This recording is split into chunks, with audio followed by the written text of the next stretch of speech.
Hello, my name's Olivia. I'm known as Olivia K on Facebook, Ollie K on Instagram, and WarmyM9800 on Reddit. I cover nursing related topics that's going to help you for your next attempt on your NCLEX or your first attempt on the NCLEX, whether you're doing PN or RN.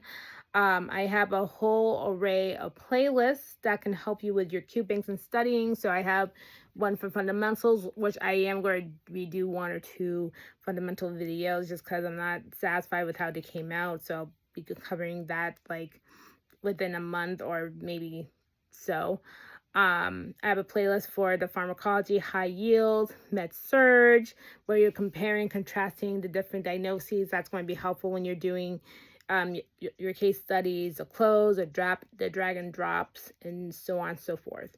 And I am wrapping up the maternity coming soon. Like I have the 3-parter going on. Like the last video for what I was talking about with 3 parts going over postpartum and the complications. It will be coming out next Friday.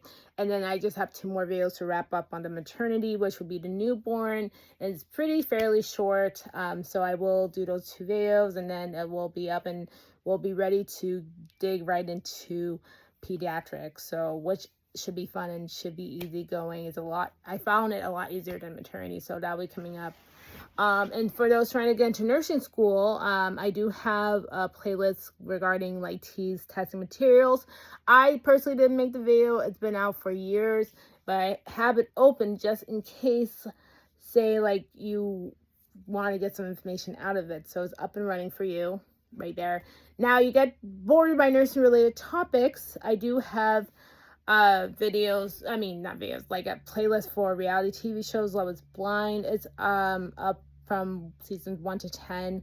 I am not covering the Love is Blind UK or the newer seasons anymore, so I'm just going to be watching reactions and stuff like that because I just feel like it's a whole gimmick now and I don't want to waste my time watching it. But anyways, my reactions are up there if you want to see, and then I have some other reactions with other TV shows. So if there's a TV show you'd like me to watch, just hit me up on my inboxes and I should be good to go to answer and take it to consideration. Then I also have documentaries that I cover, so there's a playlist for that as well. So actually today I'm going to go over a toxic love story because I'll be honest, I watched this weeks ago and I didn't take notes, but I watched it and I'm a little bit late to the game, but I would like to go over it regardless because I did watch it and it was buzzing on across social media like weeks ago, so I like to dabble into it real quick. So yeah, and that's that. All right, so let's begin. So a toxic love story. So this is basically this guy who's a U.S. Marshal, right? And he fell in love with a woman. Her name is Angela.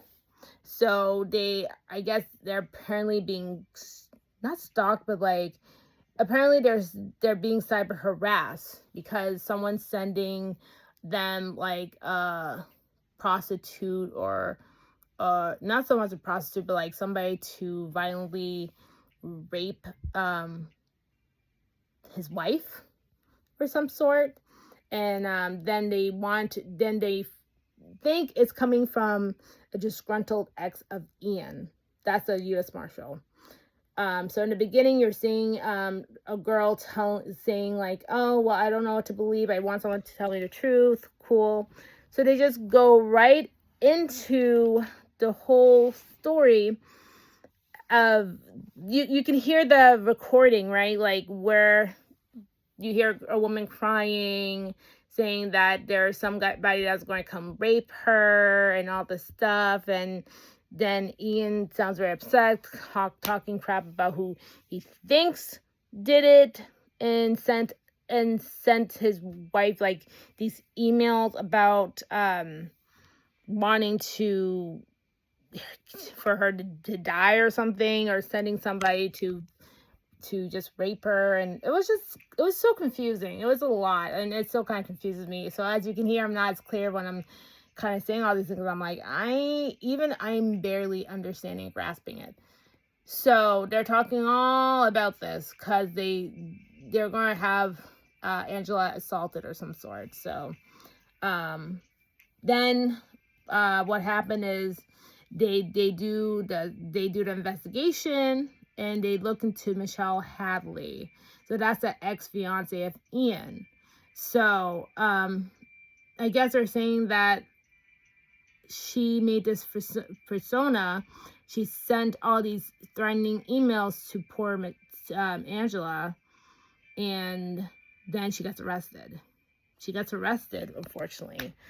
And of course, at the beginning when you're watching this, you think, damn it, she did it because she said some awful things to, she said something awful to Ian. I don't remember what exactly was said, but she admitted to saying one thing to Ian. Then after, there's an array of emails where it's starting to sound graphic, and it doesn't even sound like Michelle, apparently.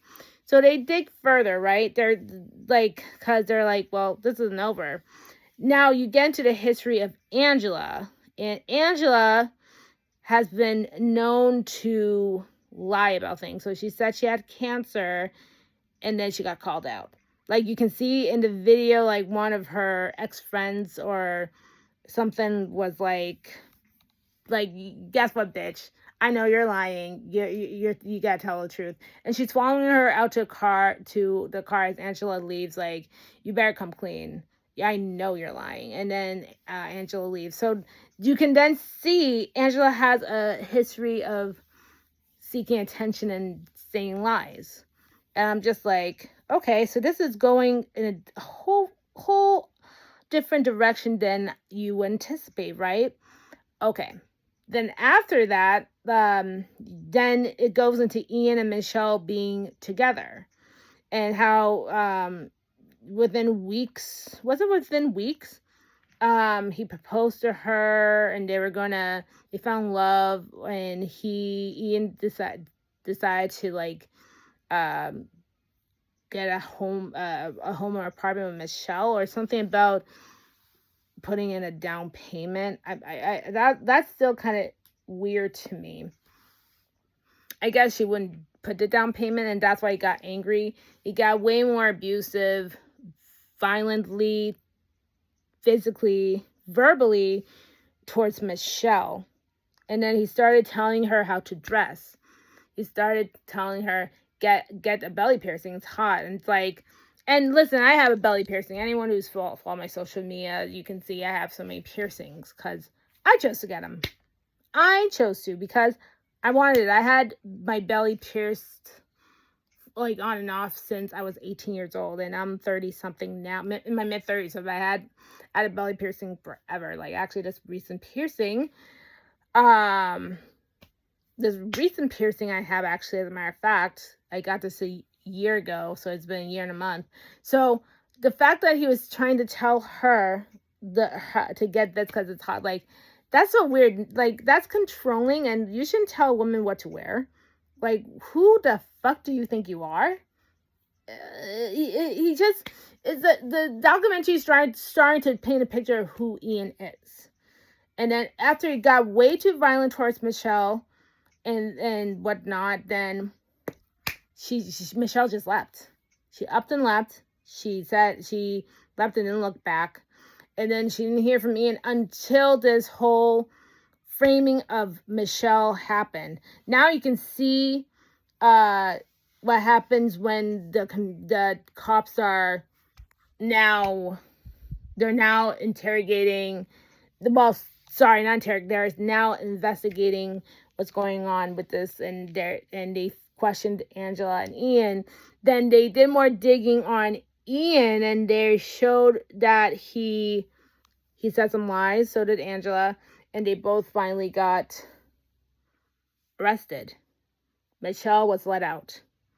Good, because I think that's the crummiest shit to do. You're mad because, like, and then it still gives you the question, why are you framing her, right? It's because she wouldn't put the down payment on something. You're disgruntled. That's a shitty, horrible thing to do. Like Ian has a fantasy of wanting his women raped. Like, who? Oh my God. By the way, I'm going to put a disclaimer, by the way. If anyone's triggered by this topic, I'm going to put a disclaimer in my thing. I always do when we're talking about difficult topics like this. But it's just wild and disgusting that these two came together. I personally think Ian made Angela go along with this. Because why? Why would you do that? It just doesn't add up. Even though Michelle's innocent, but then even I have to look at her and be like, I don't know. I don't know what to think. I don't know what to think. All I know is that Ian and Angela are bullshit people. And we can see both their patterns. Ian is misogynistic. He's toxic. He's trash. And Angela's a liar and a con artist and an attention seeker. So when you add those two together in a mix, it creates what you call a toxic love story. What it says. It's so fucked. But I'm glad Michelle sued the police department. How dare they do that to her? I'm glad she got released. I think she fell in love with somebody else, and now Ian and Angela are they're far behind. She has not to worry about them.